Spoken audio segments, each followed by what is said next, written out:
నరసింహులు అనేటువంటి వ్యక్తి ఆత్మహత్య చేసుకున్నాడు. ఇట్లా చెప్పుకుంటూ పోతే సెల్ఫీ వీడియోలు తీసినాయి అనేకం ఉన్నాయి. కానీ ఇక్కడ ఏం పోలీసు రాజ్యం నడిచింది? ఎవరిని తొక్కేసిర్రు? మీ వాళ్ళను ఎవరిని అరెస్టులు చేయించినావు? ఎవరిని జైలుకు పంపించినావు? నువ్వు చెప్పాలి.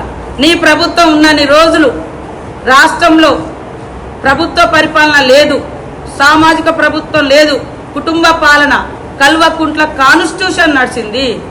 ఈరోజు ఒక సీతక్క, ఒక ఆదివాసీ బిడ్డ, ఒక సింగిల్ ఉమెన్ చిన్నతనం నుంచి అనేక కష్టాలు పడి నేను ఈ స్థాయికి వస్తే ఇవాళ ఒక గొంతుగా తొక్కివేయాలని నీ సోషల్ మీడియాను దుబాయ్లో పెట్టి, అమెరికాలో పెట్టి తప్పుడు వార్తలు మా మీద రాయించి మమ్మల్ని మానసికంగా హింసించి మా నాయకత్వాన్ని మేము ఎదగకుండా తొక్కి పెట్టాలనే కుట్రలు ఎందుకు? కేటీఆర్ నీకెందుకు నా మీద? ఎలక్షన్ల ముందు కూడా నువ్వు 100 కోట్లు ఇక్కడ పంపించి బయట నుంచి ఇన్ఛార్జీలను పెట్టి ఓడించాలని ఎన్నికల కోసం మీరందరూ వచ్చారు. నా జీవితం తెరిచిన పుస్తకం. దాదాపుగా 20 ఏళ్ళు 2004 నుంచి రాజకీయాలలో ఉన్నాం. ఎప్పుడు ఏ ప్రజలకు నేను ఎక్కడా కూడా హాని చేయలేదు. ఉద్యమాలలో ఉన్నా కూడా ఒక రేపిస్టులనే నేను శిక్షించిన కానీ ఎక్కడ ఎవరి మీద హత్యలు కానీ ఇంకొక రకమైనటువంటిదిగా విప్లవ ఉద్యమంలో ఉన్నా కూడా చేయలేదు. మేము శాంతియుతంగా మార్పును కోరుకునేటువంటి వాళ్ళు, మార్పు రావాలి మనిషిలో అని. ఇట్లా ములుగులో కూడా ఈ నియోజకవర్గ బిడ్డగా నన్ను ఇన్నిసార్లు ఓడినా గెలిచినా హక్కున చేర్చుకున్నారని, ఒక అవకాశం దొరికిందని, అభివృద్ధి చేయాలని వినూత్నమైనటువంటి అభివృద్ధి కార్యక్రమాలు చేస్తున్నాం. ఇవాళ రోడ్లు, జంక్షన్ డెవలప్ కానీ, టూరిజం డెవలప్ కానీ, సమ్మక్క సారలమ్మ కానీ, పల్లెలకు రోడ్లు కానీ, మార్కెట్లు కానీ, బస్ డిపోలు, బస్ స్టాండ్ ఇట్లాంటి అన్నీ కూడా మేము తీసుకొచ్చి ములుగును అభివృద్ధి చేసుకోవాలనుకుంటున్నాం. నిన్నొక మీడియా వాళ్ళకు బెదిరించినావు, మొన్న అంతకుముందు ఒక మీడియా ఆఫీస్ మీద దాడి చేసినావు. ఇది నీ దురంకారం. మా వాళ్ళు ఎవరైనా తెలిసి తెలియక తప్పు చేస్తే మేము సారీ చెప్తున్నాం. అక్కడక్కడ ఎవరైనా ఇళ్ల కోసం ఎవరైనా అగాత్యాలు పాల్పడితే ఎంక్వైరీ చేసి వాళ్ళని పార్టీ నుంచి కూడా బహిష్కరణ చేసిన నేను చేస్తా. మీకెందుకు ఆ దమ్ము లేదు? మరి మొన్న మా న్యూస్ మీద దాడి చేసిన వాళ్ళని ఎందుకు బహిష్కరించలేదు? ఇంకొక ఆఫీస్ మీద కూడా దాడి చేస్తాను నిన్న. మళ్ళీ ఎట్లా మాట్లాడినారు? ఏబిఎనా ఎవరైనా ఇవాళ మా వాళ్ళు ఎవరైనా చేసినా మేము అంటున్నాం. ఈరోజు మీరేమో దుబాయ్లో అక్కడిక్కడ పెట్టుకొని ఛానల్లో పెట్టుకొని ఏదో అక్క తమ్ముడుకు నాకున్న రేవంత్ రెడ్డి గారికి ఏదో వైరుధ్యం అట, ఆదాని అంబానీల కోసం అట. ఆదాని అంబానీ ములుగులో ఎంత దుర్మార్గం అని ఇంత అబద్ధపు నీచపు ప్రచారాలతోటి ఏం సాధిస్తావు? నాశనం అయిపోతావు నువ్వు. అంతే, ఇంకా నేనేం చెప్పలేను. నాకు కుల బలము, ధన బలము, నా వెనుక అన్నదమ్ముల బలం ఏం లేదు. నా నియోజకవర్గ ప్రజల బలమే ఉంది. నా దేవుడు సమ్మక్క సారలమ్మ దయ ఉంది. అందుకని నా నోటి వాక్యం ఎలక్షన్ల ముందు కూడా మీ మిడతల దండ వచ్చినప్పుడు, అరే నా ఎంబడి ఎందుకు పడుతున్నారా మీరు, నాశనం అయిపోతారన్న. తర్వాత ఇంకోటి ఏదో ఎక్కడో ఏదో ఒక ఫోన్ మా పిఏ చేసిన, అది ఆంధ్రాకు సంబంధించిన వాళ్ళది. ఆంధ్ర గవర్నమెంట్, ఈ గవర్నమెంట్ టీఆర్ఎస్ ఉన్నప్పుడు అక్కడిక్కడ రాయబారాలు చేసిన ఆ లారీలో ఏదో మావాడు ఏదో ఫోన్ చేసిండని దాని మీద నన్ను మొత్తం ట్రోల్ చేస్తే ఆ రోజు దుఃఖంతో నేను అన్నా, నువ్వు నాశనం అయిపోతావు అని. 2 రోజులకే నీ కుటుంబం నుంచి పోయి జైల్లో పడి. అది నాది అంతే, ఇంక అంతకంటే ఏం లేదు. చూసుకో వీడియోలన్నీ. ఒకరోజు గట్లా ఇక్కడనే ఆ పార్టీ ఆఫీస్లో ఎలక్షన్ జరుగుతుండే చెప్పిన, ఆ రోజు పడడానికి పోయి నువ్వు మధ్యలో బతికిపోయాను. ఇంతకంటే ఇంకోటి ఏం లేదు. కేటీఆర్, నువ్వు పెట్టుకుంటే నీ సమౌజ్జులతోటి నువ్వు పెట్టుకో, కానీ ఒక ఆడకూతులతో ఇంట్లో ఆడబిడ్డను ఓర్వైతే బయట ఆడబిడ్డల్ని ఎదుగనివైతే. నిన్న మా సీఎం చెప్తున్నాడు, ఎస్ ఆడబిడ్డల రాజ్యాన్ని తీసుకురావడం కోసం నేను అవసరం 60 సీట్లు ఇస్తా, గెలిపిస్తా అంటున్నావు. నీ ఇంట్లో ఆడబిడ్డనే నువ్వు రకరకాల కుట్రలు కుతంత్రాలు చేసినావని బాధపడుతూ టీవీలో ముందుకొచ్చి ఏడుస్తుంది. నా కన్నీళ్లతోటి నువ్వేం బాగుపడతావురా? నువ్వేం బాగుపడవు, నాశనం అయిపోతావు. అయ్యా కేటీఆర్, నీ చెల్లి ఎట్లా నీ మీద మన్ను పోస్తుంది, నాతోటి పెట్టుకుంటే నువ్వు నాశనం అయిపోతావు. ఇంతకంటే నేనేం అనలేదు. నాతోటి పెట్టుకుంటే నువ్వేం బాగుపడవు.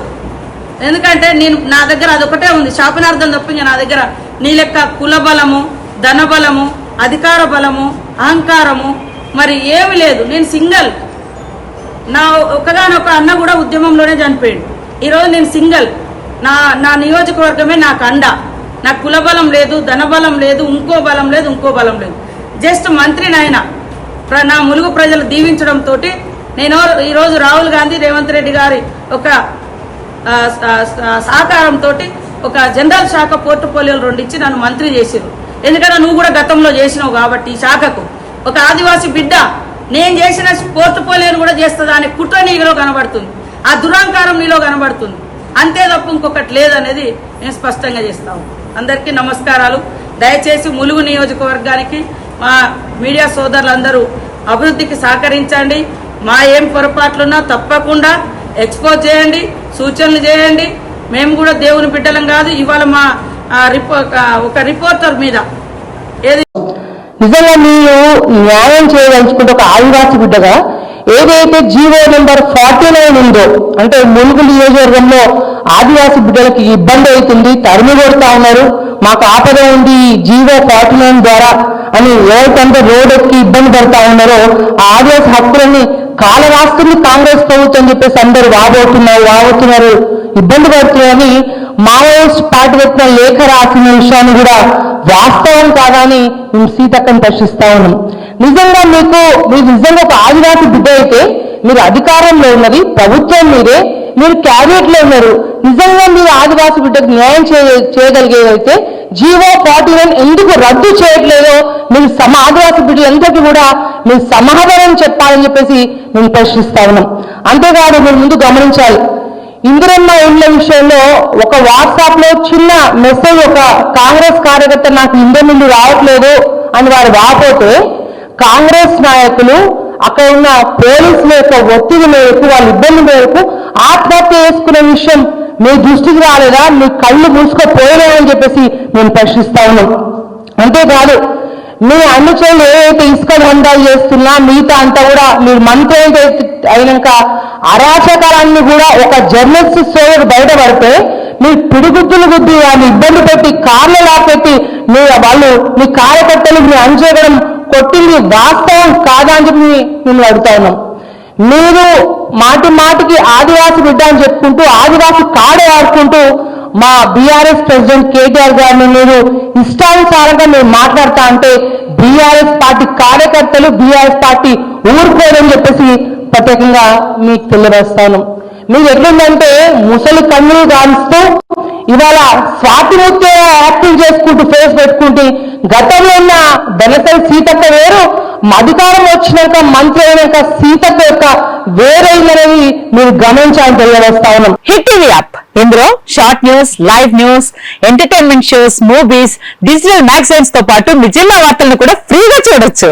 ఇంకెందుకు ఆలస్యం, వెంటనే హిట్ టీవీ యాప్ ని డౌన్లోడ్ చేసుకుని ఫ్రీగా ఎంటర్టైన్మెంట్ పొందండి. Hit TV app, hit TV app, please download hit TV app. Hit TV app ని ఫ్రీగా డౌన్లోడ్ చేసుకుని ఎంజాయ్ చేయండి. మీకు నచ్చిన ఎంటర్టైన్మెంట్ కోసం హిట్ టీవీ యాప్ ని ఫ్రీగా డౌన్లోడ్ చేసుకుని ఎంజాయ్ చేయండి. హిట్ టీవీ యాప్ ని డౌన్లోడ్ చేసుకుని ఆస్వాదించండి, ఆశీర్వదించండి. ఇంతమంది సెలబ్రిటీలు హిట్ టీవీ యాప్ ని డౌన్లోడ్ చేసుకోండి అని చెప్తున్నారంటే ఎంత మంచి యాప్ ఆలోచించండి. అమెరికా అమెరికా అమెరికా అమెరికాలో చదవాలనుకునే వాళ్ళకి విశ్వసనీయమైన పేరు మన సౌర్య కన్సల్టెన్సీ. UK లో 1 year masters, UK లో 1 year masters, 2 years work permit up to 5 years visa. Contact Saurya Consultancy. Contact 89851 89851.